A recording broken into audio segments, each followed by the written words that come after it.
sometimes you have teams, let's say the Denver Nuggets, who have players that can contribute, but don't exactly fit into where the team is headed. Or you have a guy like DeAndre Jordan who has a lot to offer on a team that's going in the opposite direction. Tell us about some of these guys on this list.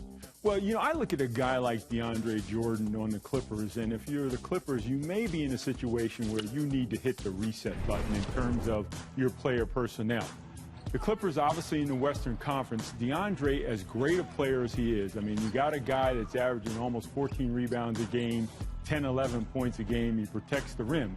But he's a one-dimensional player in the Western Conference. That's a tough deal when you're trying to chase the Golden State Warriors. So, once again, you're a team at this point. You're not playing great basketball. Do you look to now move him in an effort to try to reset your personnel to get a little bit more versatile? And relative to the notion of Cleveland acquiring him, because the only teams they're really worried about beating are the Golden State and Houstons of the world, because success is only a championship there.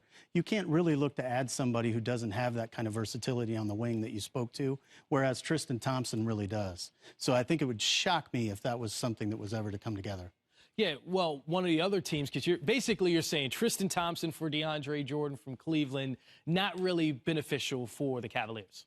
Well, I think just if you look at the contract itself, DeAndre has a player option for $24 million next year. If he opts out of that, he's going to be looking to get $35 million. Ooh.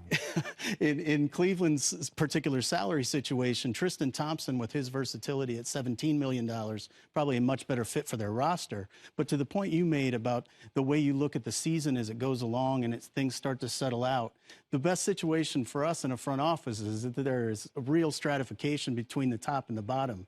Because the more teams that there are that believe they're fighting for a playoff spot, there's actually fewer sellers. And so Denver's a great example of that. They're a very good young team right now, so they're not going to just be getting rid of veteran pieces that help them win basketball games. Yeah, you had 3 players on your list for them. You had Kenneth Faried, Wilson Chandler, and Will Barton. Those are guys that can contribute on other teams. Well, they're on there for different reasons. Also, I'm not paying, as much as I love DeAndre, I'm not paying $34 million. But they're on there for different reasons. You have a guy like Kenneth Faried, who, it's no big secret, he doesn't necessarily fit with the way the Nuggets want to play, particularly the fact that they have Millsap. Although he's injured, they play inside out. They're very versatile. That's not Kenneth Faried. But I look at a guy like Barton. I look at a guy like Chandler. They have value. And as the Nuggets, and you assess your team, you have to ask yourself, are we at the point where we've got to go out and get yet another star utilizing some of our young talent? Are we there yet? We're buoyant around 500. We're not progressing maybe the way that we want. Do we make a move now with some young assets in an effort to use some of our young players to get an even bigger star into your market and send Faried with them? You had 2 Lakers on there as well, who are in the opposite end of the spectrum in their salaries and in their career, and Julius Randle and Brook Lopez. Yeah, Julius Randle, again, no secret, is somebody that probably doesn't fit into the Lakers' future. Couple that with the fact the Lakers are not in the 2018 draft. They don't have a first-round pick. So do you utilize somebody like Randle to go out and get a first-round pick? Brook Lopez, a little bit different case. He's only got 1 year in his contract and is an asset to the Lakers because, right, he creates cap space this summer. But there may be a team out there that feels that they need a little bit of an inside presence that you might be able to get a pick back for, and couple him with Randle and make a deal that way. Otherwise, you keep Brook Lopez. Well, I think part of what the Lakers are dealing with in the Julius Randle situation is that Kyle Kuzma has been so much better than anybody could have expected coming in. And so those are minutes that Julius was expecting to get.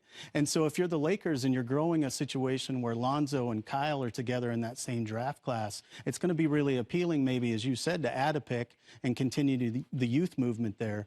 And Brook is certainly going to be attractive to teams that would like to improve their salary situation moving forward. Hard to imagine the Lakers do better than just having his money go away at the end of the year, but yep. Certainly a lesson to young players out there. Don't focus on where you get drafted. Come in and prove yourself. Kyle Kuzma, not a lottery pick like Julius Randle, but definitely having a good start to his career.